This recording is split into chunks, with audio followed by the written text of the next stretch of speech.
Oh my God, who is this? Yeah. Oh my gosh, who is singing so funny?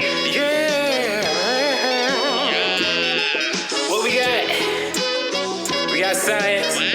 We got music. Put them together, let's use it. Wait.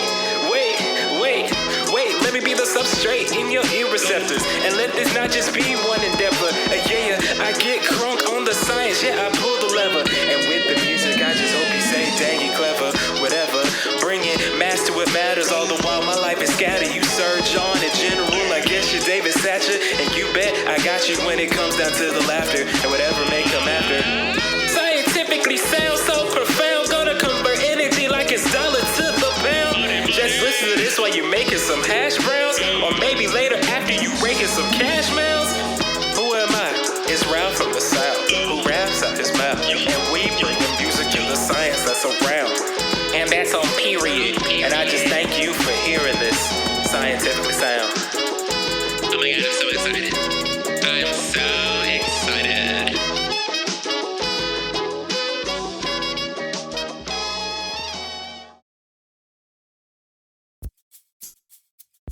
Yo, put your pipettes down. Put the pipettes down. You know what this is. Scientifically sound. Come around. What's happening? You know how we do. I got the boys and the dude, and then we got the ladies too. What it do? Welcome to the Scientifically Sound. Gather round. Let me chill out. How's everybody doing? Allow me to introduce myself. My name is Ralph from the South. I'm the host that does the most, and I don't mean to boast. You know, life's good, you know what I mean? Just aside from the future accent that I tried to put on, everything's great. I just started putting in and turning more data into my PI. He's satisfied, like he's loving it. I'm excited because I got more experiments coming, and I got all these ideas coming in. Like, you know, when one experiment just works, there's a multitude of other experiments that you really want to try. That's where I'm at. On top of that, I just won an award for like a conference for my abstract. I'm kind of happy. I'm feeling myself. I'm walking in, strutting.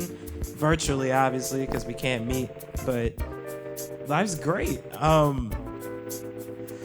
This is probably the hypest thing I received this week. I actually got scored on F31, on my F31, which for some of you know this and others of you don't. So essentially, it's through the NIH. You apply for independent funding. This is like my first time. And they scored me, which for some is just like, oh my gosh, it's great because they're considering my application.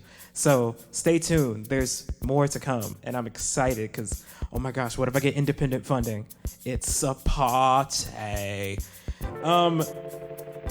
Between that and this, I've been reading this book called Alchemy of Life, learning what science has done to us and what we've done to science. That's a beautiful book. I recommend you get it. It's by Anissa Ramirez. But, you know, we staying afloat out here. And I mean, I'm cold in Minnesota. Maybe where you are, it's warm. So if this is your first time joining us on the Scientifically Sound, this is just me being in my scientific lifestyle. You learn some science, you learn some music, and there's some connections there. Something might have happened maybe in the 1950s, and we were doing the sock hop to some type of music in the 1950s, and I think that's just a beautiful thing, because while we're doing technological and life science advances, there's so many trippy things in music happening too, and it's just my job and my endeavors to figure that out. I hope you enjoy today as we enjoy this time together. So first, I need everybody to grab like a glass of wine, grab some beer. Maybe your go-to is a mojito. Just let me get something for you.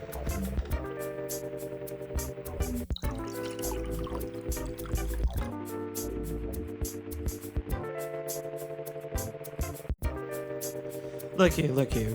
We all just need to chill out for a second. and I need to say this to you. Cut the music off. I want you to be reliable and responsible like Dappy, precise and clean like a CST antibody. And I want you to be in your bag like that paper you printed out. You know the one that you printed out thinking you were going to read, and then you looked at how many references there were and how many figures. I want you to be in your bag that way. And with that being said, cheers.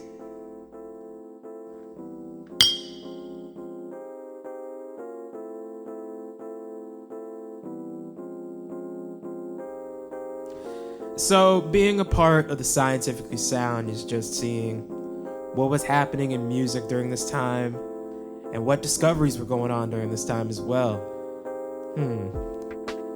Let's head back to the 1980s. I think that's a great place to start. So, 1980s, there was only one person, probably a couple people, but this particular person is just my favorite, just ruling that decade, and it was Michael Jackson.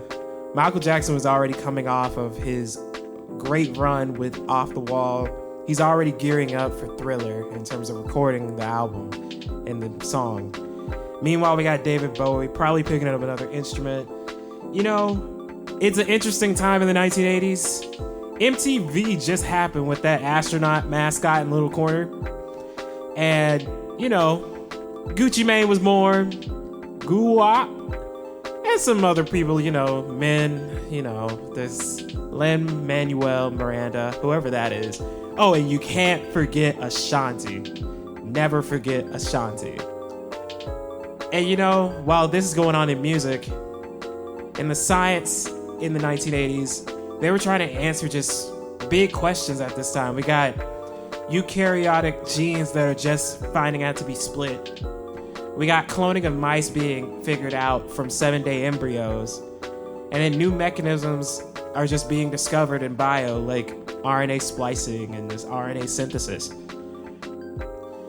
So while Gucci Mane was probably watching Michael Jackson dance on the screen of his television, or maybe Ashanti was just figuring out what MTV was, one of the big discoveries came out in 1980, and a great smooth jazz album came too as well. But you know what? We gotta get into the mood. So let me switch this up a little bit. Just a little bit. Oh shoot. Oh, this is the vibe. Excuse my accent. So, 1980. We transport into NYC. You know, we're just chilling. We got the tenor sax player, soprano sax player, Grover Washington Jr. just playing. And we have his friend, producer Ralph McDonald. Just as a side note, Ralph McDonald is known for making the song Where is the Love with Roberta Flack and Donny Hathaway. And if you do not know what that song is, or who those people are, I want you to pause this and go listen to it, preferably with someone that you love and care about. But anyway, 1980. They get together to create a smooth jazz album that's gonna take over essentially a whole decade, and it's the pinnacle of Grover Washington's career. The album's name? Winelight. And the sample you hear is from that album and the actual song, Winelight. But what was happening months prior? Let's take a look. So it seems in February 1980, the Nobel Prize for Medicine was given to 3 grand scientists for discoveries, and I quote, for genetically determined structures on the cell's surface that regulate immunological reactions. Which in layman's terms, they found stuff on the cell that can affect our immune system. Point blank. And these wonderful scientists' names are George Snell, Jean Dessette, and Baruch Ben-Esraf. Now, these 3 men specifically discovered these antigens called histocompatibility antigens, or H antigens for short. their whole role is just determining what immunological reaction we will have in our bodies. And this is going to be determined by cells when they're around themselves and how cells are around a foreign object. Just as a reminder, cells, they're doing their own thing. They're not by themselves alone. They're around other cells, and cells like to talk to one another just to regulate what our bodies are doing. And then when a foreign object comes in, cells have a different reaction depending on what is this? What is it going to do to us? A great analogy I like to put it this way is, you with your friends, your pals, you with your clique. No one messes with your clique. Y'all talking, y'all checking in with one another. What's going on? How's everything? I'm doing well. How's mama doing? How's daddy doing? And then that one person just breaks into your circle to say something, whether to you or someone in your clique. And all of you want to counter with something or some words. We'll just leave it at some words. But enough of that. These H antigens are found within the cell's surface, so they're on the edge of the cell. These scientists also found that each individual has a different genetic makeup that determines the cell's surface and ultimately determining the H antigen's reaction. And they also found the genes that correlate with such a reaction. It's astonishing, right? So again, we're back in 1980. We got this wonderful discovery being celebrated. And then we're gonna zoom all the way up to about June, July, and we start recording Winelight with Grover Washington Jr. and Ralph McDonald. Now it's weird because this is during the time where jazz critics really were going after smooth jazz. Like hardcore saxophonists, hardcore trumpet players, hardcore any instrumentalists within jazz just switched the vibe and over to go to smooth jazz. And critics were like, you just can't transplant yourself in this. We got standards, all this other stuff. And the reason being is just, smooth jazz. I know some people might have heard Kenny G or some other soprano saxophonists. It's not all about the improvisation. It's not about the creativity of just coming up with stuff. It's actually sticking to the melody, making something that's going to be jammable and honestly just type dance music for everyone to enjoy. It's not complex like Charlie Parker doing the lick like he did in the past. This is basic. It's uplifting music. It's not supposed to be insanely confusing. You know what's interesting? Transplantation also was at the forefront from the discovery I just discussed with George Snell, John Doucette, and Baruch Ben-Esseraf. And of course, they're all immunologists. They're actually from different countries. George Snell coming from the USA, Jean Doucette being from France, and Baruch Ben-Esseraf actually being a Venezuelan American. And so, one, shout out to collaboration, because that's what makes the dream move. So George Snell, being who he is, he decided to do mouse mating and transplant tumor cells into the sibling mice.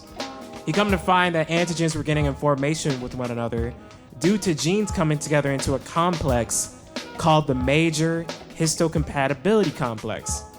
This particular complex is what helps in terms of the regulation of immunological reactions in our body. So while George Snell was in mice doing this, Jean Doucette from France actually discovered the same thing, but in humans. He actually discovered the same thing, and it's called human leukocyte antigens, and the genes that are corresponding with it. It's wild because he was looking at it while looking at white blood cells that are being donated and received by different individuals. Now I think this deserves a creativity award. Baruch Ben-Esseraf actually found the exact same thing in guinea pigs. With all three of their discoveries, they come to find that there's some kind of immunological complex that's playing a role in all of us, in all organisms. Now, this is important due to the fact that this discovery will help determine how transplantation works when it comes to being an organ donor and actually donating your organ to someone else. And this is because every body, no pun intended, can't take anybody's organs. That's why we have treatment plans in order to prevent rejection. for the person that is receiving the organ. And actually over the 80s and even into the 90s, drugs are being created in order to do better about preventing that rejection. I guess Grover Washington should have had a treatment plan, huh? And that is my time. I hope you enjoyed today's installment of Scientifically Sound. Make sure your Western blots have a control. Make sure you drink plenty of water. And don't forget to read that paper.